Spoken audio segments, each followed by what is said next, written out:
আমার জীবনের কিছু অভিজ্ঞতা শেয়ার করতে চাই, যা বিদেশে থাকার সময় আমি অনুভব করেছি। অনেকেই বিদেশে যাওয়ার স্বপ্ন দেখেন, কিন্তু সেখানে গিয়ে যে বাস্তবতা আমাদের মুখোমুখি হয়, তা অনেক সময় খুব কঠিন।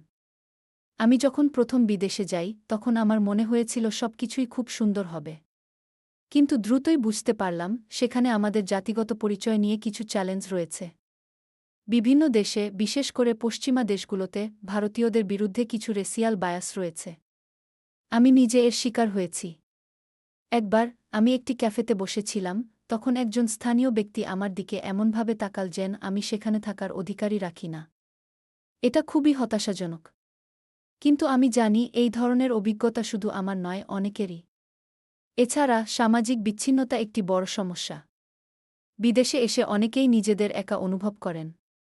বিশ্ববিদ্যালয়ে, যেখানে আমাদের বিভিন্ন সংস্কৃতির মানুষদের সাথে মেলামেশা করার সুযোগ থাকে, সেখানে অনেক সময় আমরা নিজেদেরকে বিচ্ছিন্ন মনে করি। বিশ্ববিদ্যালয়ের ডাইভার্সিটি সাপোর্ট গ্রুপগুলো আমাদের জন্য অনেক সাহায্য করতে পারে। তারা আমাদেরকে একত্রিত করে এবং আমাদের অভিজ্ঞতা শেয়ার করার সুযোগ দেয়। এমনকি পিয়ার সাপোর্ট গ্রুপগুলোও খুব কার্যকর। আমি নিজে একটি গ্রুপে যোগ দিয়েছিলাম, যেখানে আমরা একে অপরের সমস্যাগুলো নিয়ে আলোচনা করতাম। এই গ্রুপগুলো আমাদেরকে মানসিকভাবে শক্তিশালী করে এবং একে অপরের অভিজ্ঞতা থেকে শেখার সুযোগ দেয়। এছাড়া আইনগত সচেতনতা খুবই গুরুত্বপূর্ণ।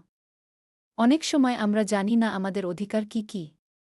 বিদেশে এসে আইন সম্পর্কে সচেতন হওয়া আমাদের জন্য খুব জরুরি।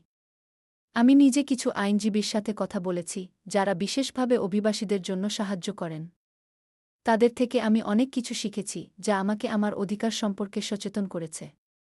সবশেষে আমি বলতে চাই, বিদেশে যাওয়ার আগে কিছু প্রস্তুতি নেওয়া খুবই গুরুত্বপূর্ণ। আমাদের নিজেদের সংস্কৃতি এবং পরিচয়কে গর্বের সাথে ধারণ করতে হবে। এবং মনে রাখতে হবে, আমরা একা নই।